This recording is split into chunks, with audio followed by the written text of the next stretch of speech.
मन देखन तो भाई पर्वत सर में किरे किरे घर लाड करे जिन्हें वो पक्को भरोसा है कि शाम राम आत न घरे जाओ रात वो तो आदि जाओ जिते जाओ जिते पर घर रोटियां दे वो जिन्हें पक्को भरोसा है वे दो ही हाथ उबा करो जिन्हें कच्चो वे वो एक ही कर जो भाई हो मैं देखो लारे टेट लारे थे कई तो घर वाला ने राजी करने वास्ते उबा कर लिया। अब मुट्ठी बंद करो और बोलो भारत माता की। ए मन चाले एक ही कोनी उबा करे आंठा है कि माने आज रोटी मिलनी मुश्किल है मान जी ने भी कौन मिले। देखो भाई एक बात मैं जानू सतीश जी अबार कहता कि पर्वत सी भीड़ इकट्ठी हुई। मैं मान सिंह साहब नागौर में भीड़ क्यों इकट्ठी हुए कह तो भीड़ बेड़ी वे जब मन में कोई हूस वे जद वे तो राजी वे आप के तो करनो और क्या भीड़ बेड़ी वे कोई मन में दोहराई वे तो नागौर में तो भीड़ कहीं है कि रड़क काटने वास्ते बेड़ी होया करे मारी तो आपन तो रड़क काटने ने बेड़ा हो कांग्रेस की रड़क काटनी है कि नहीं काटनी है पूरी जोरों बोलो काटनी है कि नहीं काटनी है। भारतीय जनता पार्टी द्वारा राजस्थान के चारों कोनों से एक साथ राजस्थान के सभी 200 विधानसभा क्षेत्रों में जनता के आक्रोश को परिवर्तन के संकल्प में परिवर्तित करने के लिए रथ लेकर के घूम रही इन यात्राओं के आज पर्वत सर के इस स्वागत सभा में मंच पर उपस्थित भारतीय जनता पार्टी के पूर्व प्रदेश अध्यक्ष उपनेता प्रतिपक्ष और छात्र राजनीति की समय से मेरे बड़े भाई रहे आदरणीय डॉक्टर सतीश पूनिया जी, मंच पर उपस्थित भारतीय जनता पार्टी के आदरणीय जिलाध्यक्ष परिवार के मुखिया मेरे नाम राशि आदरणीय गजेंद्र सिंह जी ऑडिट, आदरणीय राजेंद्र गहलोत साहब, आदरणीय जोगेश्वर जी गर्ग, आदरणीय जगबीर छाबा साहब, आदरणीय विजेंद्र पूनिया जी, मंच पर उपस्थित सभी भारतीय जनता पार्टी के वरिष्ठ दायित्ववान कार्यकर्ता बंधु, मंच पर उपस्थित सभी जनप्रतिनिधिगण, इस यात्रा का प्रभार लेकर के साथ चलने वाले सभी दायित्ववान कार्यकर्ता बंधु, इस विशाल सभा को आयोजित करने वाले इस पर्वत सर का दिल जिसके लिए धड़कता है ऐसे आदरणीय मान सिंह जी के निसरिया साहब,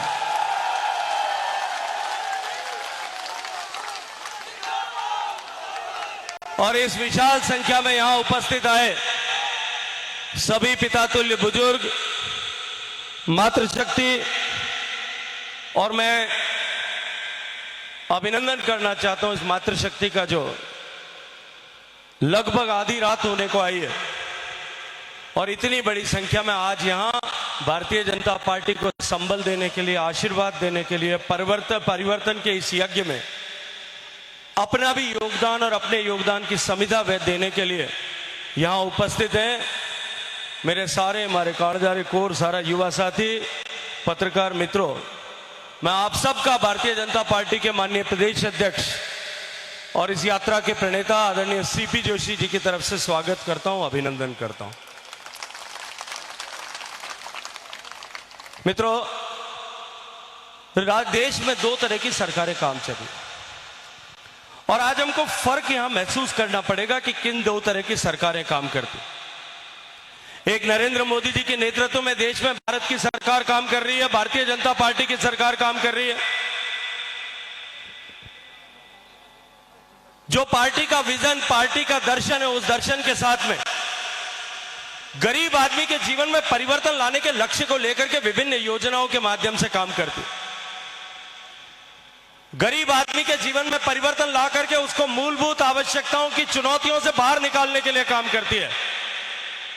पिछले 9.5 साल में जिसने जो योजनाएं लागू की, उन योजनाओं के माध्यम से देश के 13.5 करोड़ लोगों को गरीबी की रेखा से बाहर निकालने का पुण्य अर्जित करने वाली सरकार काम कर। मैं योजनाओं के बारे में विस्तार से चर्चा आज नहीं कर पाऊंगा। उन वास्ते तो मान जी एक दिन अट जागरण राख दीगा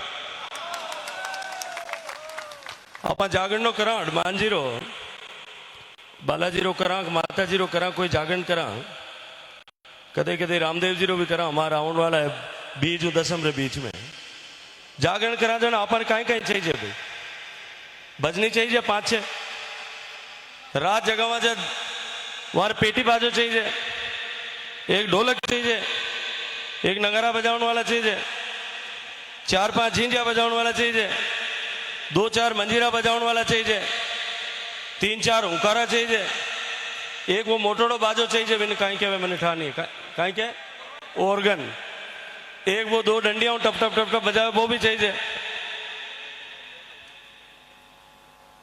जब जा रहा पर रात 10 बजे जागरण शुरू करा सुबह 6 बजे खत्म है। सुबह ओम जय जगदीश अरे 6 बजे करा नहीं करा बोलो भाई करा नहीं करा। लेकिन जागरण आजकल सामान्य थे मैं तो क्योंकि अब राजनीति में हूं वोट पक्का करने वास्ते दिन में फिर रात जागरण नाम जाऊं भाई हाथ जोड़ी करा मारे भाई जागरण में आ गया था देख हाजिरी लगाऊ जागरण में मैं अमूमन देखूं कोई मारे छाबा साहब जरा बुजुर्ग आदमी बहन जाने घरे नींद नहीं आवे कोई जोगेश्वर जी जरा रे ए रात उठे बैठा रहे बाकी सब रात टाबर तो घरे जा सो जाए 12 बजे तक निट कोई बैठा रहे पचे तो कोई नहीं ला दे उठे।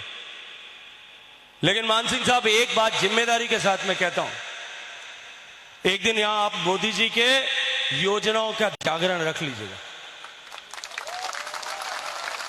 न पेटी बाजा चाहिएगा न भजन गाने वाले चाहिएंगे न माइक न बेटी बाजा चाहिएगा न ढोलक चाहिएगी न नगारा चाहिएगा न झिंझा चाहिएगा न मंजीरा चाहिएगा न ऑर्गन चाहिएगा न कोई और वाद्य यंत्र चाहिएगा। एक माइक लगा दीजिएगा। जिम्मेदारी के साथ मैं कहता हूं कि रात भर आपको जागरण करूंगा रात भर अकेला और उसमें मेरा कोई किसी तरह का अभिमान नहीं है। मोदी जी के जागरण में एक बात जिम्मेदारी के साथ मैं और कहता हूं 8 साल की उम्र से लेकर के 80 साल की उम्र तक का जो उस जागरण में आ गया वो रात को पलक नहीं झपका सकेगा वहां से उठ करके जा नहीं सकेगा। और केवल इतना नहीं है मोदी जी की योजनाओं के उस जागरण में रात को जो घर पे सो रहे होंगे ना भाई साहब अपनी पत्नी के साथ में वो भी उठ करके बैठ जाएंगे और छत पर डागला माथे बैठ रहे भी जागरण ने सुनी रात क्योंकि उनके जीवन में कहीं ना कहीं परिवर्तन लाने के लिए और देश का सम्मान बढ़ा करके उनके स्वाभिमान को बढ़ाने का काम माननीय नरेंद्र मोदी जी ने किया। गरीब को घर मिले गरीब को गैस का चूल्हा मिले और घर में बिजली हो और घर में शौचालय और घर में बैंक का खाता मिले हर गांव तक सड़क पहुंचे हर गांव तक इंटरनेट पहुंचे वहां से लेकर के हिंदुस्तान चांद पर पहुंचे वहां तक देश का स्वाभिमान और सम्मान बढ़ाने का काम नरेंद्र मोदी ने किया। गरीब आदमी के जीवन में परिवर्तन लाने के साथ साथ में निर्भय होकर के देश की रक्षा करने का कि देश की रक्षा के साथ देश के स्वाभिमान के साथ देश की सीमाओं के रक्षा के साथ किसी तरह का कोई समझौता नहीं करेंगे।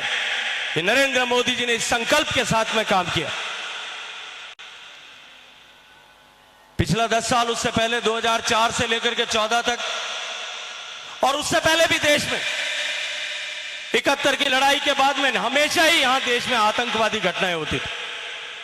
अभी सतीश जी कह रहे थे कि इस पर्वतसर का बेटा जो है कोई ऐसा गांव नहीं होगा पर्वतसर में जिस गांव के बाहर एक शहीद की मूर्ति जिसके बाहर सामने से निकलते ही श्रद्धा के साथ सैल्यूट करने का मन होता है ऐसी मूर्ति हर जाति समाज के व्यक्ति की नहीं लगी होगी।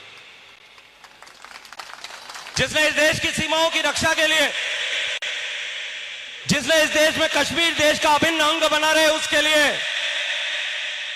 अपना खून उस कश्मीर की घाटी में जाकर के नहीं बहाया हो या आतंकवादियों से लोहा लेते हुए अपने आप को देश के लिए कुर्बान नहीं किया होगा। ऐसा कोई गांव नहीं होगा और ऐसा कोई गांव नहीं होगा जिसमें ऐसा कोई शहीद नहीं हुआ होगा। कितनी घटनाएं होती कभी जम्मू के रघुनाथ मंदिर पर हमला होता था कभी गांधी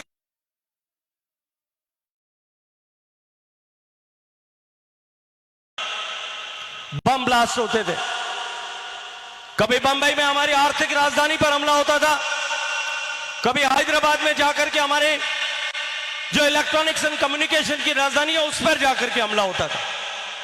देश में अस्थिरता बढ़ाने के लिए और देश में शांति व्यवस्था को तोड़ने के लिए, ताकि भारत प्रगति न कर सके, अपरोक्ष रूप से नित्य प्रतिदिन भारत के ऊपर हमला किया जाता।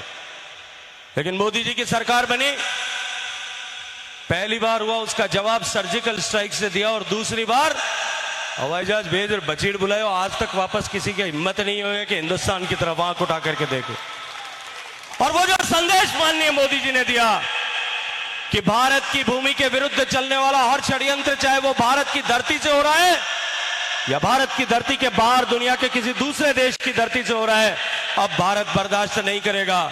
और याद है कि नहीं 2018 का 19 का वो दिन जब सर्जिकल स्ट्राइक के बाद में हमारा एक बेटा विंग कमांडर अभिनंदन उधर रह गया था, एक टेलीफोन करके आंख दिखाई थी, रातों रात अभिनंदन वापस आया था कि नहीं आया था? आया था कि नहीं आया था? वो भारत के स्वाभिमान और सम्मान की जीत थी। एक तरफ मोदी जी की सरकार है जो देश के बड़े बड़े पिछले इतने वर्षों से लंबित ऐसी समस्याओं का समाधान करती है।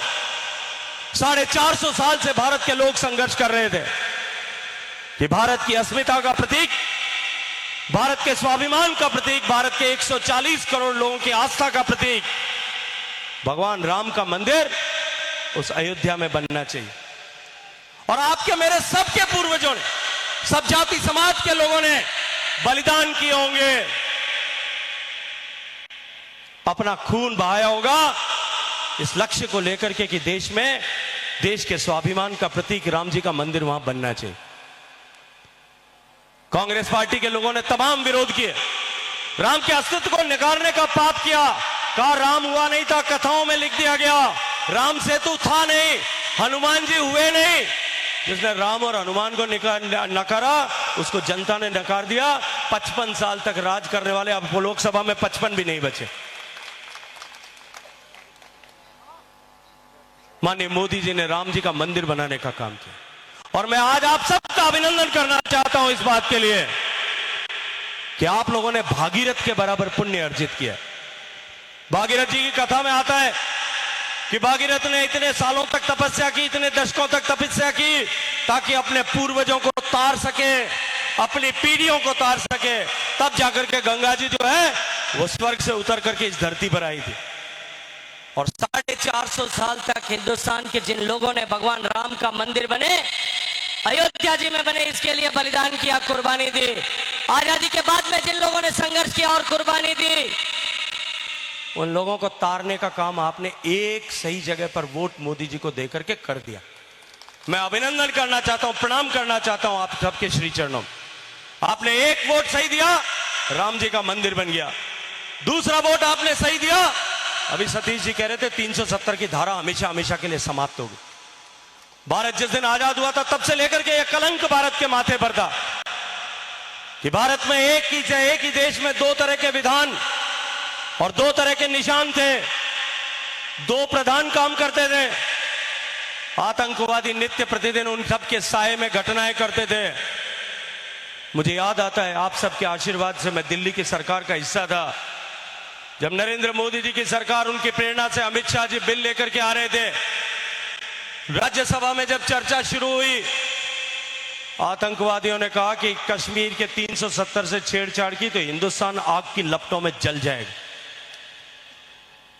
हिजबुल मुजाहिदीन के लोगों ने कहा, वो यासिन मलिक साहब ने कहा, यासिन मलिक कह रहे थे कि हिंदुस्तान को, अगर हिंदुस्तान में 370 से छेड़छाड़ की तो कश्मीर की घाटी हम गोलियों से छलनी कर देंगे। महबूबा मुफ्ती सईद ने कहा कि अगर कश्मीर की 370 से छेड़छाड़ की तो हम कश्मीर का दरवाजा पाकिस्तान अधिकृत कश्मीर के मुजफ्फराबाद की तरफ खोल देंगे। मैंने कहा कि तुम्हारे पिताजी का राज है क्या? ये नरेंद्र मोदी का भारत है। भारत में एक भी गोली चलाए बिना, कश्मीर में एक भी गोली चलाए बिना इस कलंक को हमेशा हमेशा के लिए भारत के माथे से पहुंच करके फेंक देने का काम आपके एक वोट की ताकत से नरेंद्र मोदी जी ने किया। मित्रों, देश के इतने बड़े बड़े विषयों का समाधान करके देश का सम्मान पूरे विश्व भर में बढ़ाने का काम नरेंद्र मोदी जी ने किया कि नहीं किया? किया कि नहीं किया? उस नरेंद्र मोदी जी को जिसका गुजरात का मुख्यमंत्री होते हुए अमेरिका के लोग वीजा नहीं देते थे, आजकल ऑटोग्राफ लेने के लिए उनके पीछे कुर्सी छोड़ करके आकर के हस्ताक्षर करवाते हैं कि नहीं करवाते हैं? आपका सम्मान बढ़ता है कि नहीं बढ़ता है? दुनिया के बड़े बड़े देशों के लोग मोदी जी को जब अपना बॉस कहते हैं, भारत के 140 करोड़ लोगों का 56 इंच का सीना होता है कि नहीं होता है? एक तरफ मोदी जी की सरकार है जिसने गरीब को गरीबी से बाहर निकालने के संकल्प के साथ में काम किया, और दूसरी तरफ ये काका भतीजा की टैक्स की सरकार। भाई मैं एक बात पूछूं थाने कि कोई बेटो बन आ जावे आवे अपन के घर में आवे रहे और પછી बेटा हूं बाप बन जावे, बार मान सिंह जी कहता तो नागौर वाला वीरो कहीं इलाज करे भी, कहीं इलाज करे? ये मुर्दो बचीड़ बोलिया करे, जोर बताओ कहीं बुलावे? ये भ्रष्टाचारियों की नकारा और निकम्मा सरकार जिसने राजस्थान को कलंकित करने का पाप किया, ये सरकार जिसने भय भूख और भ्रष्टाचार की राजनीति इस राजस्थान में की, किसान के साथ अन्याय हुआ, किसान की जमीन नीलाम हुई, इन्होंने वादा किया था कि हम किसानों का कर्जा माफ करेंगे। मुझे पिछले 1 महीने में पार्टी के आशीर्वाद से पार्टी ने राजस्थान भर में प्रवास करने का सौभाग्यपूर्ण अवसर दिया है। मैंने राजस्थान के हर मीटिंग में जाकर के पूछा, आपसे भी पूछता हूं, आपका कर्जा माफ हुआ क्या? हाथ उठा करके बताइए, कर्जा माफ हुआ क्या? ये कैमरे वाले पीछे घुमा करके बताओ, कर्जा माफ हुआ क्या? किसान के साथ धोखा हुआ कि नहीं हुआ? और उसके बाद में 20,000 किसानों की जमीन नीलाम हुई और राजस्थान में 2,000 किसानों को आत्महत्या करने के लिए मजबूर होना पड़ा। राजस्थान के 2,000 किसानों की हत्या का जवाब इस हत्यारी सरकार से लेना चाहते हैं कि नहीं लेना चाहते हैं? लेना चाहते हैं कि नहीं लेना चाहते हैं? और उससे आगे बढ़कर के भी खाद में कालाबाजारी राजस्थान में हुई, किसान को फसल खराबे का मुआवजा पिछले 2 साल से पूरे राजस्थान में नहीं मिल रहा है। अनुदान की राशि राजस्थान में 13,500 रुपए जो मिलती है वो आधी अधूरी जगह मिल रही है। और उसके बाद में अब की बार तो राम भी रूस गया और जो है राज भी रूस गया। अगस्त के महीने में बरसात नहीं हुई, 87 साल का सबसे बड़ा सूखा पड़ा। जो बरसात पर खेती करता है उस किसान के आंख में आंसू थे, लेकिन नागौर जिले का किसान जो ट्यूबवेल से खेती करता है, अब की बार उसके आंख से खून के आंसू टपक रहे हैं, खून के आंसू। यह सरकार जिसने एक बार कर्ज माफी के नाम पर धोखा किया, उसने दूसरी बार आपके बिजली फ्री देने के नाम पर धोखा किया कि नहीं किया? आपके खेत में बिजली आई कि नहीं आई? हाथ खड़े करके बताओ कि बिजली नहीं आई। और बिजली के आने के कारण से आपकी फसल जली कि नहीं जली? पूरे राजस्थान के किसान की फसल जल गई है। और उसके ऊपर कोड में खाज एक और है कि आज जब राजस्थान में गिरदावरी करने का टाइम है, क्रॉप कटिंग करके एक्सपेरिमेंट करने का टाइम है, और क्रॉप कटिंग एक्सपेरिमेंट करके किसान को रबा मोदी जी का किस फसल बीमा का मुआवजा मिले, इसको सुनिश्चित करने का समय है। तब राजस्थान के सारे रेवेन्यू विभाग के कर्मचारी हड़ताल पर हैं कि नहीं है? पटवारी हड़ताल पर, गिरदावर हड़ताल पर, और ये सारे के सारे हड़ताल पर जा रहे हैं। किसान को जो है एक बार फिर कर्जे और मौत के रास्ते पर उतारने का पाप ये अशोक गहलोत सरकार कर रही। युवाओं के साथ में भी इसी तरह का छलावा हुआ। 3,500 रुपए मुआवजा देंगे, मुआवजा तो मिला नहीं, उल्टा उनके भविष्य को अंधकार में किया।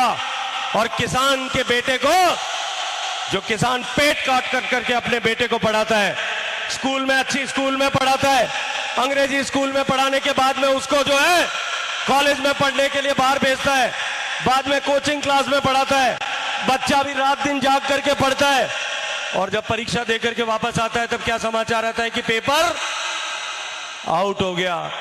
एक बार पेपर आउट हुआ, मुख्यमंत्री जी ने कहा हम जांच कराएंगे। दूसरी बार पेपर आउट हुआ, मुख्यमंत्री जी ने कहा कि ऐसा तो होता ही रहता है। तीसरी बार पेपर आउट हुआ, मुख्यमंत्री जी ने कहा इसमें कोई कर्मचारी, अधिकारी और नेता सम्मिलित नहीं है, सर्टिफिकेट दे दिया सबको। चौथी बार पेपर लीक हुआ तो कहा 10 साल पहले यूपीएससी में एक बार लीक हुआ था। अरे भाई तुम्हारी सरकार थी उस समय तो। 5वीं बार पेपर लीक हुआ तो कहा एक बार गुजरात में लीक हुआ था। 6ठी बार लीक हुआ तो कहा 5-7 साल पहले उत्तर प्रदेश में भी लीक हुआ था। भैया उत्तर प्रदेश में और गुजरात में वहां की जनता ने तोड़ी है, राजस्थान की जनता ने अपने हितों की चौकीदारी करने के लिए आपको मुख्यमंत्री बनाया है, या बात जादूगरी से जो है बाता में बिलमाउन वास्ते धन मुख्यमंत्री बनाया। अशोक गहलोत साहब 16 पेपर लीक तक ये कहते रहे कि इसमें कर्मचारी और अधिकारी सम्मिलित नहीं है। मैं अभिनंदन करना चाहता हूं भारतीय जनता पार्टी के युवा मोर्चा के कार्यकर्ताओं को, उन्होंने पूरे राजस्थान में प्रभावी आंदोलन खड़ा किया। और इन पत्रकार मित्रों का भी धन्यवाद करना चाहता हूं, उन्होंने निर्भीकता के साथ में जब उस आंदोलन के साथ में खड़े रहना स्वीकार किया। दबाव बढ़ा, जांच 2 कदम चली है, अभी तक केवल 2 कदम। पहले कदम में बाबूलाल कटारा जेल गया कि नहीं गया? पहली बार राजेश में ऐसा हुआ कि आरपीएससी का सर्विंग मेंबर जेल के शिक्षकों के पीछे पहुंच गया। और जांच दूसरे कदम आगे बढ़े, ये कहते कि नेता सम्मिलित नहीं है। इनकी सरकार का एक मंत्री पद का दर्जा प्राप्त रहा हुआ आदमी जेल गया कि नहीं गया? 15 लाख रुपए में पेपर बेचते हुए जेल गया कि नहीं गया? युवाओं के भविष्य के साथ में खिलवाड़ करने वाले को हम राजस्थान के में सरकार में रहने दे सकते हैं क्या? और उसके आगे बढ़कर के भ्रष्टाचार के सारे रिकॉर्ड इस सरकार ने तोड़ दिए। ईडी की जांच जब से प्रारंभ हुई है, ये मुख्यमंत्री रोज कहते थे ईडी आ जाती है, सीबीआई आ जाती है। अब पूछो इनको कि ईडी आई और सोना निकल रहा है, अब आप क्या जवाब देने वाले हो? अलमारियों से किलोग्राम के किलोग्राम सोने के बिस्किट निकल रहे हैं, करोड़ों रुपए पकड़े जा रहे हैं। और राजस्थान की सरकार ने राजस्थान में भ्रष्टाचार में कीर्तिमान तो बनाया ही, भ्रष्टाचारियों को संरक्षण देने में भी देश में पहला प्रदेश अगर कोई 1 नंबर का बना है तो वो राजस्थान बना। इसी तरह के हालात हमारे परबतसर में। एक दिन मैं इस रोड से जा रहा था, मान सिंह साहब मिले, रोड पर खड़े थे। मैंने पूछा, मान सिंह जी यहाँ सड़क पर क्यों खड़े हो? तो कहा कि साहब यहाँ पर सड़क बन रही है, हम गुणवत्ता देखने के लिए आए। मुझे कहा एक बार जोर उपक ने एडी ठपकारो, एडी ठपकारी तो लेवड़ो तो मोटो बारे आएगी। ये भ्रष्टाचारियों की सरकार को जो है वो राजस्थान में सरकार में रहने देना है क्या? उसको उखाड़ फेंकना है कि नहीं फेंकना है? ये जो राजस्थान की नकारा निकम्मा सरकार है, उसको भगाने के लिए हम परिवर्तन की यात्रा लेकर के निकले। लेकिन इतना सभी अगर होता तो शायद राजस्थान के लोगों के मन में वो आक्रोश न होता। जो तुष्टीकरण का पाप इन्होंने किया है, उसके कारण से आज राजस्थान के 8 करोड़ लोग जो है, राजस्थान के 8 करोड़ लोग उसके कारण से गुस्से में, आक्रोश में।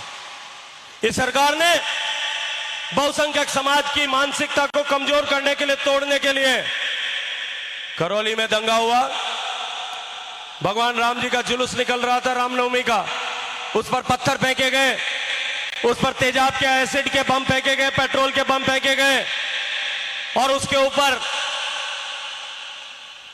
पथराव करने के बाद में जब लोग तितर बितर हुए, दुकानों को आग लगाई गई, लूटा गया, मोटरसाइकिलें तोड़ी गई, कारें तोड़ी गई, कारों को आग लगाई गई।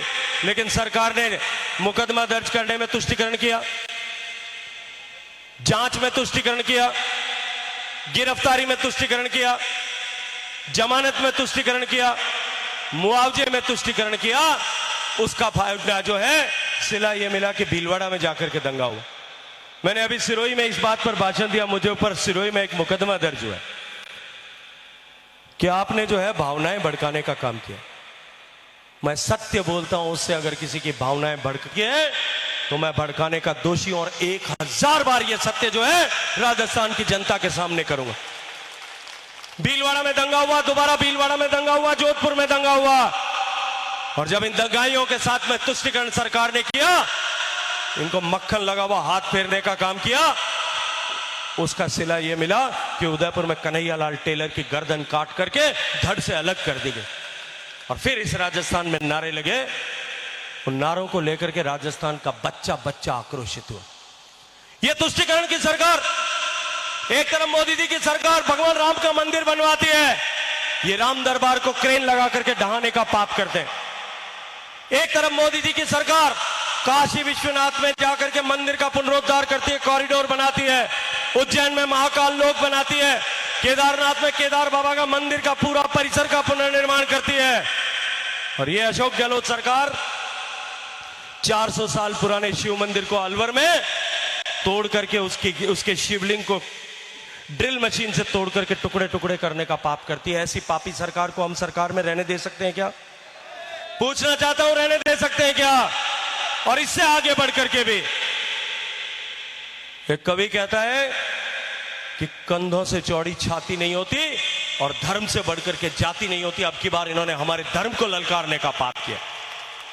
ये जो संगठन बना है घमंडिया अलायंस, देश में ऐसे सारे लोग जो मोदी को हटाना चाहते हैं और देश के बाहर ऐसी सारी ताकतें जो मोदी के नेतृत्व में बढ़ते हुए भारत की ताकत को कमजोर करना चाहते हैं, वो सारे एक हो गए।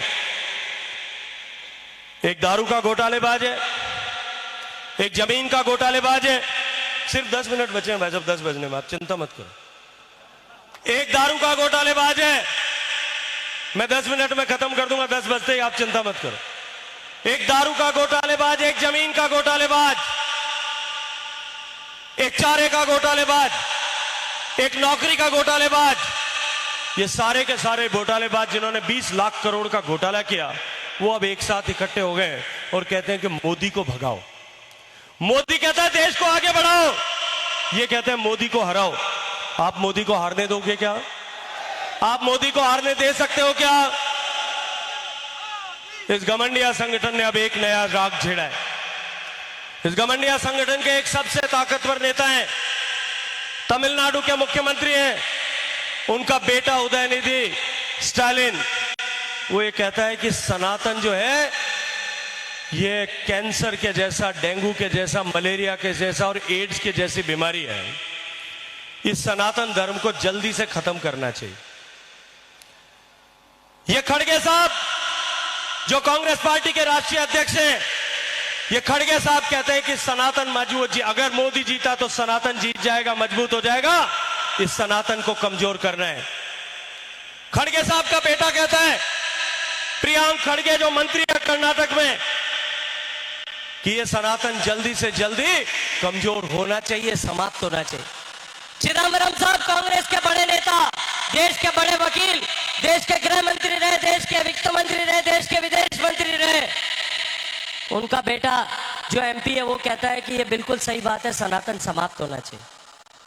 मैं आज आप सबसे एक बात पूछना चाहता हूं, जिस सनातन को हमारे पूर्वजों ने अपने माथे दे देकर, जिन माओं ने अपने बेटों को जो है कुर्बान करके, जिन पत्नियों ने अपने सुहाग को कुर्बान करके, जिन बहनों ने अपने भाई, अपने राखी को कुर्बान करके जिस सनातन को हजारों हजार साल तक जिंदा रखा, क्या हमारा डीएनए इतना कमजोर हो गया है कि हम उस सनातन को मरने देंगे, समाप्त करने देंगे?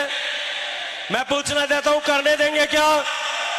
इस सनातन को मिटाने के लिए 2000 साल में कितनी आंधियां आई, कितने तूफान आए, कितनी तरह के आक्रांत आए, वो हमको नहीं मिटा सके। जो गौरी नहीं कर सके, खिलजी नहीं कर सके, जो अलाउद्दीन खिलजी नहीं कर सके, मोहम्मद गौरी नहीं कर सके, औरंगजेब नहीं कर सके, वो इनको करने दोगे क्या? इनको करने दे सकते हो क्या? जिसने हमारे धर्म पर चोट की है और चोट पहुंचाई है, उसका हिसाब किताब पूरी तरह से बराबर करना है कि नहीं करना है? उसको करने का जो है वो पहला मौका, पुराने जमाने में लड़ाई होती थी तो सेना में हरावल के दस्ते में कौन रहेगा, सबसे आगे कौन रहेगा, इसको लेकर के एक कंपटीशन होता है। अब की बार यह सौभाग्यपूर्ण अवसर जो है हम राजस्थान के लोगों को मिला है। 2024 के चुनाव में मोदी जी की सरकार जब बनने के लिए, तीसरी बार बनाने के लिए चुनाव होगा, तो पूरा देश जो है इन सनातन का विरोध करने वालों के विरुद्ध मतदान करेगा। लेकिन उसका सेमीफाइनल और पहला सेमीफाइनल खेलने का सौभाग्य हम राजस्थान के लोगों को मिला है। इस विधानसभा के चुनाव में, इस सेमीफाइनल में इनको जवाब देना चाहते हो कि नहीं देना चाहते हो? इन भ्रष्टाचारियों को उगाड़ फेंकना चाहते हो कि नहीं चाहते हो? इन किसान विरोधी सरकार को उगाड़ फेंकना चाहते हो कि नहीं चाहते हो? इस युवा विरोधी सरकार को उगाड़ फेंकना चाहते हो कि नहीं चाहते हो? इस दलित विरोधी सरकार को उखाड़ फेंकना चाहते हो कि नहीं चाहते हो? इस महिला विरोधी सरकार को उखाड़ फेंकना चाहते हो कि नहीं चाहते? वो राजस्थान जिसकी पहचान पन्नाधाय से थी, गौराधाय से थी, कर्माबाई के खींच से थी, रानाबाई के खींच से थी, जिस पर राजस्थान की पहचान रानी पद्मावती के जौहर से थी, रानी रंगादे के जौहर से थी, उस राजस्थान के मुंह पर कालिक पोत करके उस राजस्थान को देश की बलात्कार की राजधानी बनाने का पाप इस सरकार ने किया है कि नहीं किया? किया है कि नहीं किया? ऐसी कलमुई सरकार को हम सत्ता में रहने दे सकते हैं क्या? उखाड़ फेंकना है कि नहीं फेंकना है? हर एक उस मां, हर एक उस बेटी, हर एक इस बहन जिन 2 लाख महिलाओं के साथ में अपमानजनक व्यवहार हुआ है, जिन हजारों महिलाओं के साथ में दरिंदगी हुई है, वो 19 बेटियां, वो 19 बहनें जिनके साथ में प्रतिदिन इस राजस्थान में दरिंदगी होती है, बलात्कार की घटना होती है, उस हर एक बहन के, हर एक बेटी के आंसू का हिसाब किताब करने की जिम्मेदारी आपकी और मेरी है कि नहीं है? कौन करेगा उसका हिसाब किताब? जो हिसाब किताब करना चाहते हैं वो दोनों हाथ उठाएं, भुजाओं को ताने, मुट्ठी बंद करें और संकल्प करें कि इस आतताई सरकार को, इस महिला, किसान और दलित विरोधी सरकार को, इस भ्रष्टाचारी सरकार को उखाड़ फेंकने तक न रुकेंगे, न थकेंगे, न थमेंगे, न बटेंगे, न झुकेंगे, न बिकेंगे, न टूटेंगे। और बोलिए भारत माता की, भारत माता की, भारत माता की। बोलो जय जय श्री राम, जय जय श्री राम, जय जय श्री राम।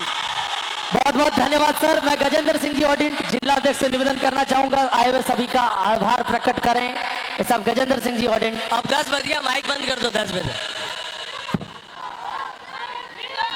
अब सभी का बहुत बहुत आभार, बहुत बहुत धन्यवाद जिन लोगों ने यहाँ पर आकर इस कार्यक्रम को स्वर्णिम बनाने का अवसर दिया। आप सभी का बहुत बहुत स्वागत, बहुत बहुत